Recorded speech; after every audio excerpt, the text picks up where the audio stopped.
Hello everyone, this is Caleb Simpson, and you're watching my walkthrough for Chrono Trigger for Nintendo DS. This video covers the Sunken Desert side quest, otherwise known as Fiona's side quest. What you want to do is go to 12,000 BC, and then in either Zeal Palace earlier in the game, you can find this enlightened one who is in the bottom left corner of Zeal Palace, and you speak with her and tell her that you like plants and she should plant the sapling in secret. Now, otherwise, if you missed your opportunity to do that in the Zeal Palace, then after the Blackbird and stuff, and after the Ocean Palace, then you can find her in the Village Commons in Surviving Village, and then do the same thing. Just tell her that you want to plant that, and you're good to go. So real quick, before we continue on with the side quest, if you've been following along with me in the walkthrough, I actually do have a whole bunch of texts to unlock real quick, and I have gained access to them recently because Frog and Robo in particular have gotten a lot of TP, and so thus they've learned some of their higher tiered single texts, and so as a result, I now have a whole bunch of dual texts and triple texts available to me. Also, we just haven't had Chrono in our party for a while. He was actually maxed out on all his TP abilities, but meanwhile, because other characters didn't have theirs unlocked yet, that means that I didn't have them available. So anyways, now that we finally have access to Chrono again, I'm going to go ahead and learn a lot of these triple texts and dual texts. Chrono is involved in most of the triple texts in the entire game, and because I finally have access to him again, I'm going to learn those real quick, just so I at least have the option. Before we start diving into fighting bosses and stuff, I want to have these available because I'm going to be using them against some of these upcoming bosses. That's why I want to unlock them real quick. A lot of these character combinations will actually learn me multiple things. Like, for example, this first group I'm doing is Robo, Marl, and Chrono, and one of the dual techs is also Robo and Marl, so I'm going to learn that dual tech at the same time I'm learning the triple tech. Anyway, you get the idea. I'm just swapping my characters back and forth and doing combat several different times to learn the remaining dual techs and triple techs that I haven't unlocked yet. I'm going to be using some of those later on in this video, is why I was doing it right now. So I recommend you do the same. But when you're ready to continue on with the side quest, all you have to do is go to the desert here on the bottom left continent in 600 AD, and you'll see there's a whirlpool that's in the desert, and this is what happens after, as long as you told the chick that was in the Village Commons or in Zeal Palace that you wanted her to plant that sapling in secret, that it would make that whirlpool appear. I'm not really entirely even sure why. Seems like a weird thing. Plant a tree and it makes a desert appear. Seems completely backwards. Anyways, if you go to Fiona's villa here, you can open up the chest if you haven't done that yet, and they say that she is trying to plant a forest here. However, there is something mysterious going on, and she thinks it's the enemies here, the monsters that are in the desert, are causing the plants to not be able to grow. So she wishes that somebody could go and kill all the monsters. Her husband wants to go do it, but they say they can't do it and stuff. And so yeah, they're asking you to do it, kind of, or sort of just musing about it, like, I wonder if somebody could do that. Now how you do this is a little bit tricky, honestly. You have to press A to select it, and you just kind of gotta hover here in the middle. Sometimes, I don't know, sometimes I find there's like this little sweet spot where I can't quite walk into it. The easiest thing to do is just walk straight. You just go straight north as soon as you enter the desert area, and it'll work. Otherwise, if you go a little bit to the left or right, sometimes it doesn't really like it, and you'll just be stuck, like, spinning around in circles inside the whirlpool forever. So if that happens, just leave and come back, and then just go straight north, and you should fall down into the pit immediately. This side quest is different than a lot of the other endgame ones because technically it's available earlier. The earliest opportunity you have to do this is by speaking with that chick in Zeal Palace, and then telling her to plant the sapling, and then as soon as you get kicked out of the Magic Kingdom the first time, when the portal's all sealed off and everything, and you're stuck and you're trying to figure out how to get back, you could have done the side quest then. It was available at that point. However, just would have been a little bit more awkward, in particular because all the enemies here would have been really hard for you at that point. It's possible, it's just you almost would have required you to, like, go fight somewhere else and grind enemies for a little while until you had enough XP where you were strong enough where you could handle this. The reward for this side quest is several different things, but in particular we can get some really good helmets, which are very nice, especially if you're planning on fighting Lavos early. It's kind of a requirement pretty much. But if you're not planning on doing that, and also if you didn't want to go out of your way to do these really hard enemies, then it's unlikely that a lot of you did this immediately, but it was available at that point in the game. So one of the enemies that's in this location is called a Vile Pillar, otherwise called a Hexapod in older versions of the game, and this enemy is not vulnerable to water. However, if you use a water elemental attack, it will then reduce its defenses and make it take more damage from everything else. Initially, it has really high defenses, so you can make it take more damage by simply using a water attack first. So what you want to do is ideally you use something that hits the whole screen so you can hit multiple ones at a time. So Water 2 or Ice 2 or just any other. You can use dual techs and stuff too, but the funny thing about that is, like, ideally you just want to use one of those full screen attacks because it will reduce the defenses on all of them, and then after that you can use anything you want. So what I'd recommend you do is you want to bring either Magus, Frog, or Marl and have them use either Ice 2 or Water 2 on these guys first. To do that very first thing no matter what you do, and then after that you can follow up with anything, that's fine. Also, the other enemy that's here is called a Mohaver, also known as a Sandrago, and those guys are, the Water 2/Ice 2 is not bad against them either, so I think it's still just a really smart one to use regardless. So just use Water 2 or Ice 2 for like this whole area and you're doing pretty good. Again, though, as I've explained earlier in the walkthrough, that Magus has a higher multiplier for his Ice 2 versus Marl's version of it, actually, so he does more damage, both because he has a higher magic stat, but also because the ability itself just does more damage in general when Magus uses it as opposed to somebody else. Much like a lot of the other side quests at the end of the game, this particular one is no different in that the enemies that are defeated here will not respawn, so once you kill them, they're just gone for good. Now, one of the reasons that's worth pointing out is the fact that you can get various items from these guys, and this is your only chance to do so. So, the Vile Pillars you can charm to get Barrier Spheres, which will reduce magic damage by 1/3, and then meanwhile these Sandragos can give you Shield Spheres, which will reduce physical damage by 1/3. So this is one of the only places in the game you can get them. Sadly, like all those items, all those kind of sphere items are only in very specific places, and all of those places are like exclusive, or like after you have left that place, you can never get it again. Or like for example, the Ocean Palace and the Mountain of Woe, and here, and then I think even a little bit in Frog Sidequest in the Northern Ruins, for example, some of those enemies have those too. But anyways, they're just exclusive items where you can't get them anywhere else in the game. So this is like one of our only opportunities to get them. It's kind of a funny dynamic because they're available in many different locations. However, they're all one-time locations. Like after that location's done, then that's it. You can never go back there. Or if you do go back there, they're one-time enemies, and so after the enemies are defeated, they don't respawn, like these guys here. So all of the areas that have Barrier Spheres or Shield Spheres are like that. So you have set number of places you can get them in the game. I have more than enough, because I charmed a whole bunch early in the game. I have more than I'm ever going to use at this point, so I'm good for the rest of the game. But I just did feel like it was necessary to point it out for you guys, because I didn't want you to get past this area and then be sad because you missed your opportunity. So in this first room, once you've defeated all the enemies, you can run around and open all the chests. The sand in here, by the way, like totally moves you around, so it can be a little bit awkward, and there is lots of enemy encounters that are in front of each chest. But once you've defeated them all, open up everything. The most exciting one, by far, in my opinion, is going to be the Elixir. Otherwise, the Ionian suit is pretty good. Now, in the next room, there is a bunch of chests in here too. However, you'll probably encounter the boss on your way to the chest, so I recommend you just kind of avoid them for now. Instead, you want to head to solid ground and then get your team figured out what you want to do as far as which characters you want to bring and also what equipment you want to wear. So I recommend you go to either the top left or go to the center and then figure out what you want to do. So once you touch the boss, it will initiate combat. Now, the first thing you want to know as far as equipment is you should wear shadow-resistant gear. So what I recommend you do is have at least one guy in your party, because you can wear the Dark Helm if you got that along with me. So that's a nice thing because it'll reduce incoming shadow damage by 50%. Meanwhile, in your other two characters, you want to wear the Black Plate and the Black Vest, which will absorb shadow damage. Otherwise, the boss does fire damage as a secondary thing. That's not as big a deal, but I would say shadow is definitely the thing you want to avoid. So the very first thing you want to do with this boss is charm the core to get a speed capsule. It doesn't have much life, it'll die like instantaneously, but I recommend you take care of that. Next, what you want to do is go ahead and use a water full screen attack, just like we did with the Vile Pillars in the previous room. It works very similarly in that this boss is highly resistant to everything, and is very resistant to magical. However, it will take increased damage from physical, but it will, every time you hit it with an attack, it will increase its defense. Meanwhile, every time you hit it with just water, which doesn't do any damage to it, it will reduce its defense. And so what you want to do is you want to alternate between using water attacks and physical attacks in order to do really good damage to it. Now, in general, what you want to do is use fewer attacks. The hardest hitting physical attack you can do, the better. Now, each time you neglect to use a water attack, then the damage will go down by, I'm not even entirely sure, it goes down like 33% the first time, and then it's like 50% the next time or something. It just keeps going down and down. However, if you're hitting it hard enough, then it doesn't really matter. So I hit it for over 3,000 the first time, now I hit it for almost 2,000, but each part of this body only has 5,000 life. The core only has 1,000 life, but the other two parts have 5,000. So just 2 of these triple attacks in a row is enough to kill this boss. Now, by the way, as far as orders, I decided to show it in this order first, but the upper body is more dangerous than the lower body. So the order of events that I'd recommend is kill the core first, then upper, and then lower. One of the nice things about having Frog and Ayla together in the same party is they have a really good dual tech between them called Slurp Kiss, and it's like one of the best healing abilities in the entire game. Super, super good. So if you start getting into like kind of a scary situation, you can just use that dual tech real quick and heal the entire party. That particular ability scales with Ayla's magic stat, so as long as you give her a magic ring or whatever in her accessory slot, and you give her some magic capsules or whatever, and it's just really good.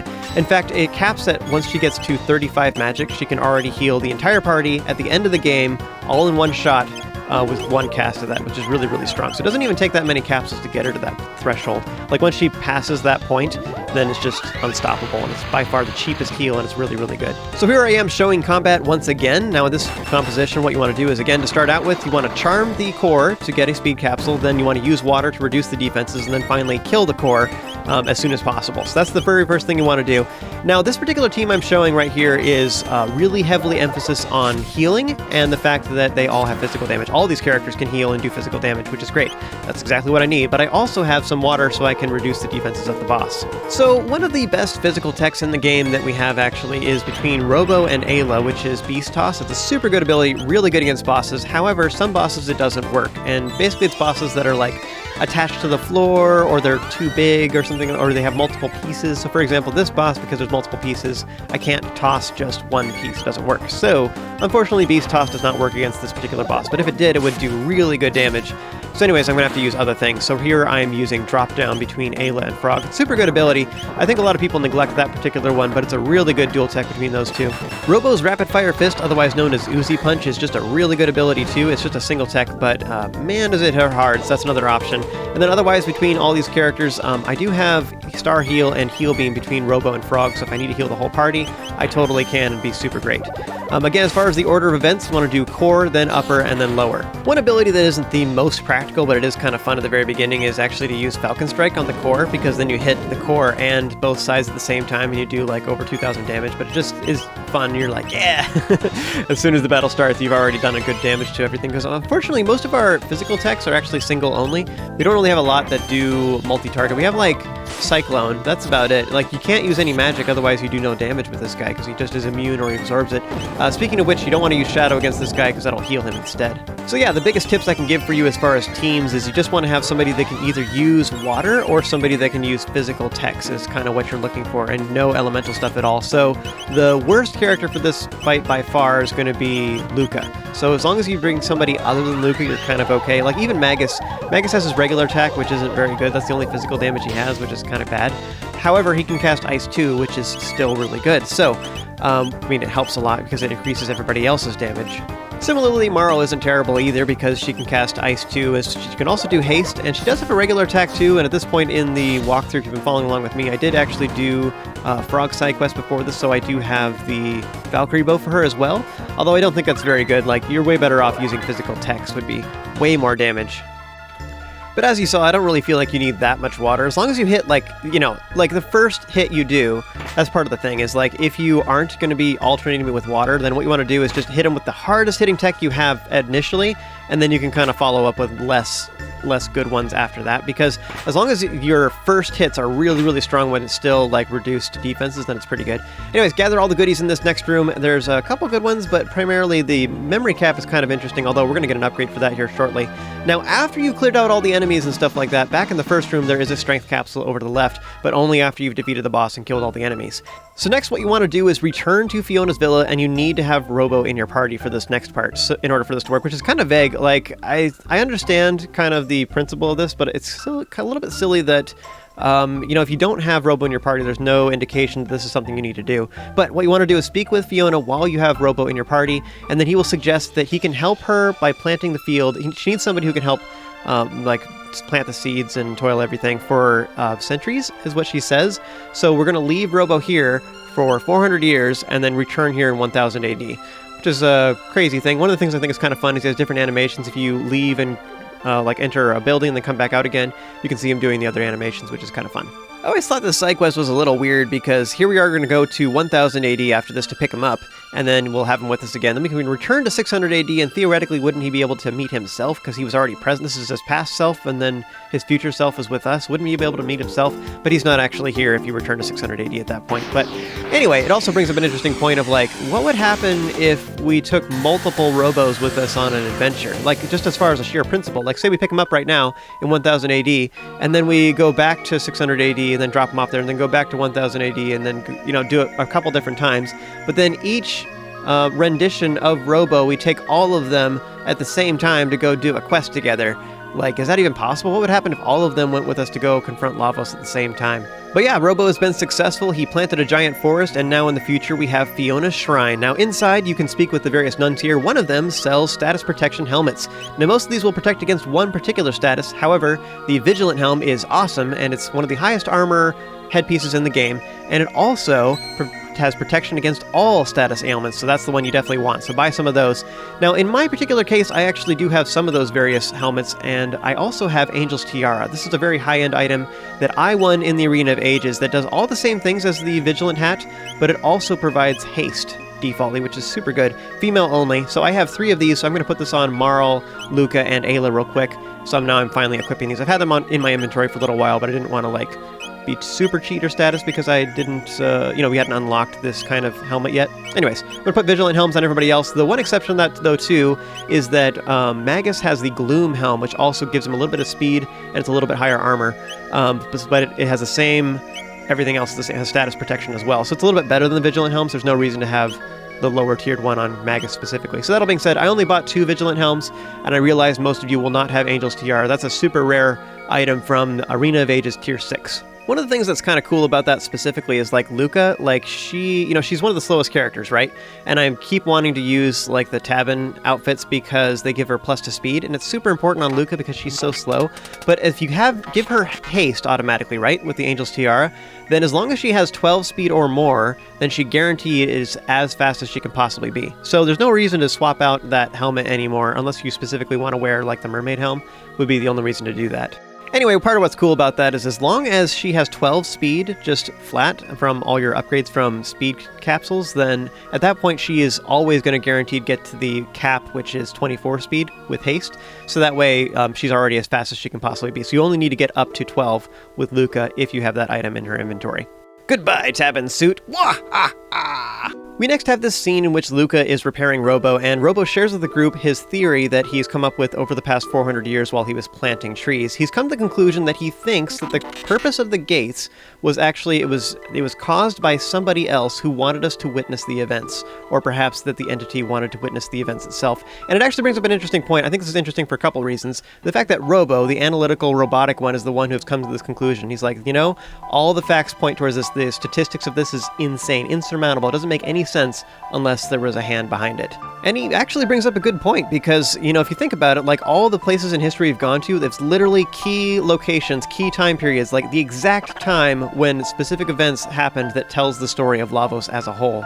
Now, the only time period that doesn't necessarily have a key time period as far as Lavos is concerned specifically is 2300 AD. We did learn about the end of the world in 2300 AD, but there wasn't anything specifically interacting with Lavos. However, if you think about the exact time, the exact year, and the exact month and everything that we went to 2300 AD was exactly when Balthazar was finishing the Wings of Time, which was one of the things that we needed to complete this quest. So it's interesting, you know what I mean? Like every single thing that we have available to us has worked out just perfectly to our favor through a series of coincidences to bring us to the point where we can actually challenge Lavos.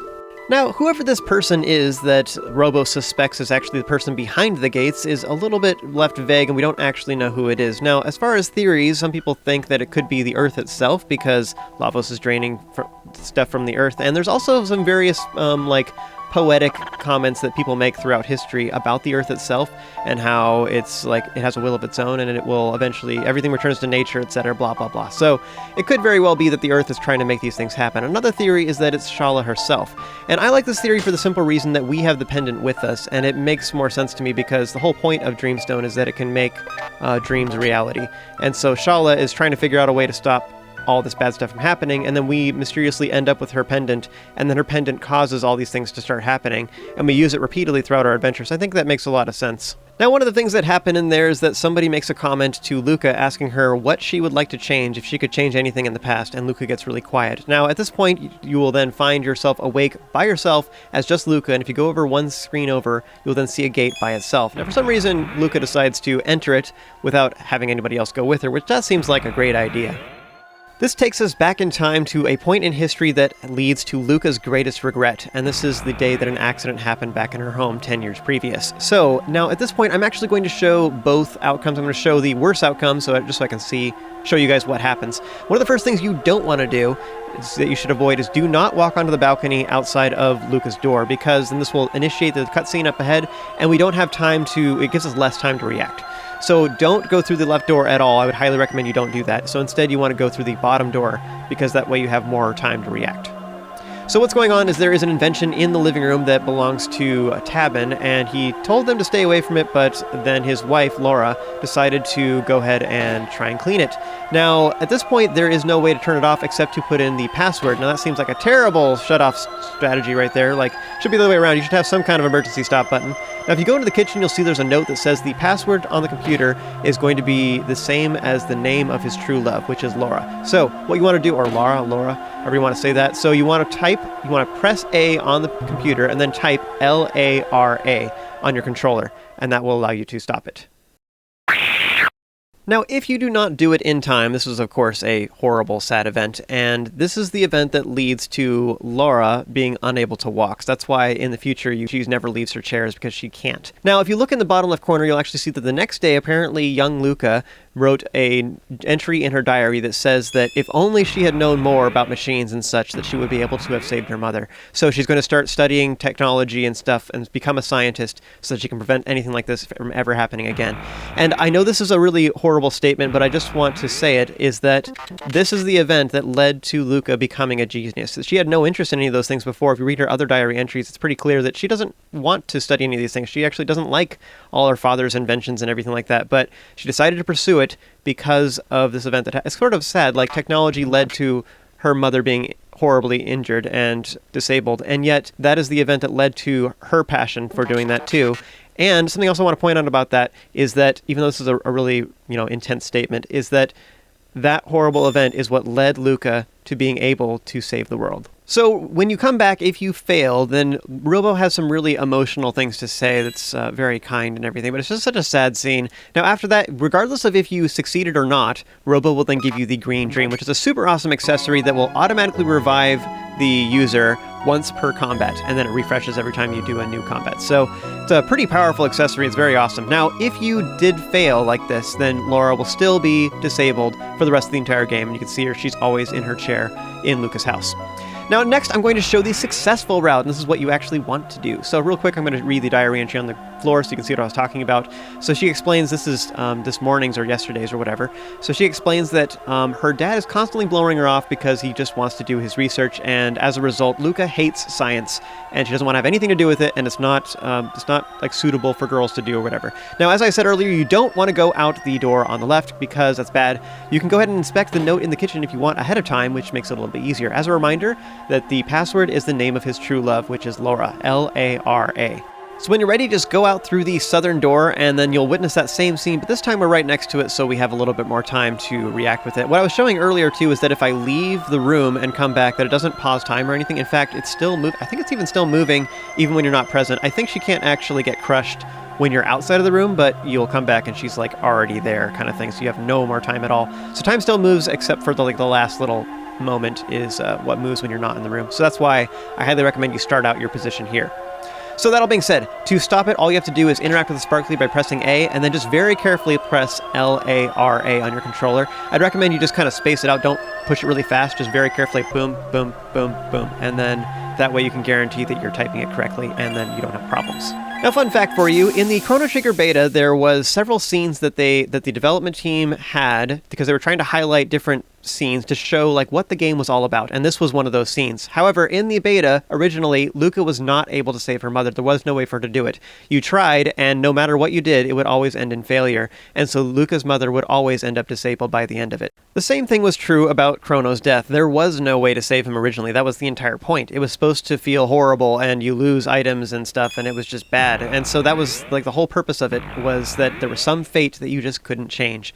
And playtesters did not like that very much, and so eventually Square did change it to make it a little bit more lighthearted and such, but originally that was the entire point, was that those events, that history of Lucca's, you weren't supposed to change it, because if you did, Lucca would not be the person that she is today. I'm not entirely sure how I feel about that, because I am glad of this final version. I like this. I'm like that we can have a happy ending for Lucca and everything, but I understand the reasoning behind it. It's also, like, I think that's really intriguing from a development standpoint, too, from a writing standpoint, like, having that main character just gone, like, that's like such a big thing. Like, you recommend this game to other people, but you don't want to tell them that spoiler because it's a big deal.